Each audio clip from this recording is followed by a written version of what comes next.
الحمد لله نحمده ونستعينه ونستغفره ونؤمن به ونتوكل عليه نعوذ بالله من شرور أنفسنا ومن سيئات أعمالنا من يهده الله فلا مضل له ومن يضلله فلا هادي له ونشهد أن لا إله إلا الله وحده لا شريك له في الخلق والأمر ونشهد أن سيدنا ومولانا محمدا عبده ورسوله وخاتم الأنبياء والمرسلين. أعوذ بالله من الشيطان الرجيم. فلا أقسم بالخنس الجوار الكنس والليل إذا عسعس والصبح إذا تنفس سبحانك لا علم لنا إلا ما علمتنا إنك أنت العليم الحكيم. رب اشرح لي صدري ويسر لي أمري واحلل عقدة من لساني يفقهوا قولي واجعل لي وزيرا من أهلي رب زدني علما وارزقني فهما ثم أما بعد. گرامی قدر بھائیوں بہنوں پیارے بچوں، سورہ مبارکہ کی اس حصے میں دیگر تین اہم قابل غور اور بلکہ غور طلب، فکر انگیز، تعجب آور حقائق موجود ہیں کہ انسان ان کو عام اور عادی سمجھتا ہے کیونکہ وہ ہے ہی اس کے لیے بظاہر عادی، لیکن عادی نہیں، وہ ایک روٹین اور طریقہ کار ہیں، ایک تسلسل ہے نظام رب العالمین کا کہ جس کے ذریعے سے اللہ اس نظام شمسی کو استوار فرما چکے ہیں اور یہاں کی باسیوں کو، مخلوقات کو کہ ان میں سر فہرست انسان ہے، ان کی مستفید ہونے کے لیے یہ شیڈول اور یہ طریقہ کار رکھا گیا ہے. ستارے ہیں، ان کی ایک کارکردگی ہے اور ان کی خدمات ہیں اور ان کی کارکردگی کے اثرات اور ثمرات انسان تک پہنچتے ہیں. رات ہے، اپنی تاریکی کی وجہ سے اس کی بھی انسان کے لیے کتنی بڑی افادیت ہے، سورہ نبا میں عرض کر چکے ہیں.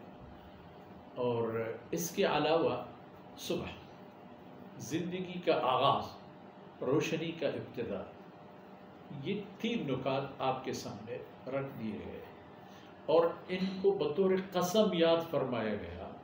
اللہ رب العزت کی ذات، قسم اٹھانے والی ذات، خود قسم ارشاد فرما رہے ہیں کہ جو کچھ ان تین نقطوں کے بعد آنے والی بات ہے اس کی عظمت اور اہمیت آپ انسان کے دل میں بیٹھ جائے. جس طرح اس سے پہلے اذا الشمس کورت سے لے کر وَإِذَا الْجَنَّةُ أُزْلِفَتْ تک 12 نکات ایسے سامنے رکھے گئے تھے کہ ان میں سے ہر ایک دنیا ہے اور دنیاوی بود و باش کے لیے ہر ایک کی اپنی مسلمہ حیثیت ہے کہ اس کو اگر اٹھایا جائے، اس کو اگر حذف کیا جائے تو نظام کائنات معطل ہو جاتا ہے. خیر، اب یہاں فرمایا فلا اقسم بالخنس الجوار الکنس.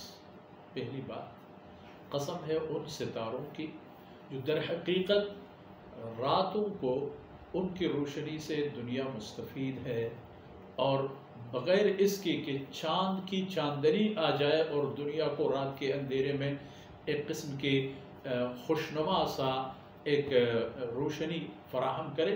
ان ستاروں کی اپنی ایک جگمگاہٹ ہے جو در حقیقت وہ بھی مؤثر ہیں اس کائنات کی تاریکی کو متوازن اور متبادل کچھ نہ کچھ روشنی فراہم کرنے کے لیے. اب یہ ستارے، ان کی مثال ایسے بیان فرما دی کہ وہ جا رہے ہیں اپنے ایک مدار پر، اپنے ایک راستے پر، اور پھر اچانک ایسا لگتا ہے کہ وہ غائب ہیں. غائب ہیں اس کا معنی پھر کیا ہوگا کہ کہ گویا وہ پھر دوبارہ لوٹ کر کے اپنے بلوں میں اپنے ان غاروں میں یا اپنے پناہ گاہوں میں آ کر کے چھپ گئے. چونکہ رات کی تاریکی میں تو ان کی روشنی نظر آتی ہے، کیونکہ وہ ہے بھی اسی مقصد کے لیے کہ ان کی روشنی رات کی تاریکی پر مؤثر ہو، اور ان کی اور بھی کارکردگی ہیں انسان کی معقولات اور مشروبات میں، انسان کی صحت اور سلامتی پر. ان پر بھی ان ستاروں کی ایک بہت بڑی قربانی ہے، ایک بڑی اثر اور تاثیر ہے جو اللہ رب العزت نے ان میں ڈال دیا ہے. بس بات اتنی کہ یہ ستارے اپنی گردش کے مطابق بھی جیسے ہیں جو ہیں، ان کی اپنی کوئی ذات نہیں ہے جو اتنا با اثر ہو کہ وہ اپنے طور پر فیصلہ کرے، اپنے طور پر حالات پر گرفت کرے، کنٹرول کرے. جس طرح بعض لوگوں کا خیال ہے، ستارہ شناس جو کہتے ہیں ستاروں کی گردش سے یہ ہوگا، وہ ہوگا، فلان ہوگا. ستاروں کی گردش سے اگر مان بھی لیا جائے کہ کچھ نہ کچھ ہو جاتا ہے، لیکن یہ بات تو اٹل ہے نا کہ ستاروں کو گردش میں لانے والا کون ہے. تو پھر اس کا معنی یہ ہے کہ جو کچھ ہوتا ہے اس ذات کی مرضی اور منشا سے ہوتا ہے جس نے یہ ستارے گردش میں ڈالے. اب رات کو جب یہ روشن ہیں اور چمکتے دمکتے ہیں، آپ کی پولوں پر، آپ کے کھانے پینے کی اشیاء کی ذائقہ پر ان کے انواع و اقسام کے اثرات پڑتے ہیں. اللہ کی شان کہ ان سے یہ لذت منتقل ہو جاتا ہے خوراکیوں میں، خوراکی چیزوں میں، جسے ہم کہتے ہیں مٹاس ہو گیا، خوشبو ہو گئی، یہ سارے اس میں آ جاتے ہیں. اللہ رب العزت ستاروں کے ذریعے سے انہیں بھیج دیتے ہیں. کچھ سائنسی تحقیقات اس بات کی گواہ ہیں. اور جو روشن ہو جاتا ہے، سورج جب نکلنے لگتا ہے، جتنے بھی اس کی روشنی بڑھتی جاتی ہے، ستارے غائب ہو جاتے ہیں. پھر ایسا ہوتا ہے کہ وہ اپنے بلوں میں اور اپنی جگہوں پر جا کر کے آرام کرنے لگتے. وہ جہاں بھی ہیں، جس حالت میں ہیں. اب دنیا کے طول و عرض میں کہیں دن، کہیں رات، کہیں صبح، کہیں مغرب، کہیں رات کا دوپہر، کہیں رات کے آخری حصے. اسی طرح یہی ستارے ہیں. ان کے ہر علاقے کے لوگ اپنے موسم اور اپنے دن رات کی طلوع غروب کے تناسب میں ان ستاروں کا مشاہدہ کر لیتے ہیں. اللہ فرماتے ہیں وَلَقَدْ زَيَّنَّا السَّمَاءَ الدُّنْيَا بِمَصَابِيحَ. ایک تو زینت ہے یہ کائنات کی. زَيَّنَّا السَّمَاءَ الدُّنْيَا، آسمان تو بہت ہیں، 7 طرائق بھی فرمایا، 7 سماوات بھی فرمایا، تعداد 7 فرمایا قرآن کریم نے. لیکن زَيَّنَّا السَّمَاءَ الدُّنْيَا بِمَصَابِيحَ. مصابیح مصباح کا معنی ہے، اس کا معنی روشن چراغ. اب اللہ رب العزت فرماتے ہیں کہ جو آسمان اس زمین سے قریب ہے، اس سے مشاہدے میں آتا ہے، اس کو اللہ رب العزت نے مزین فرما دی ہے ان ستاروں سے. اب رات کو کسی میدان میں چلے جائیں، اور مخصوصاً ایسی رات میں جب ایسا لگے کہ چاندنی رات بہت بلند نہ ہو، مثلا رات کی اپنے چاند کی تاریخ کے حساب سے 10ویں رات ہو، 7ویں رات ہو، اس وقت یعنی پھر یہ ہوتا ہے کہ چاند جلدی غروب ہو جاتا ہے. پھر 12 بجے 1 بجے آدمی جا کر میدان میں کوئی چارپائی لگائے اور نظر آسمان کی طرف کر کے دیکھے کتنے ستارے کیا کر رہے ہیں.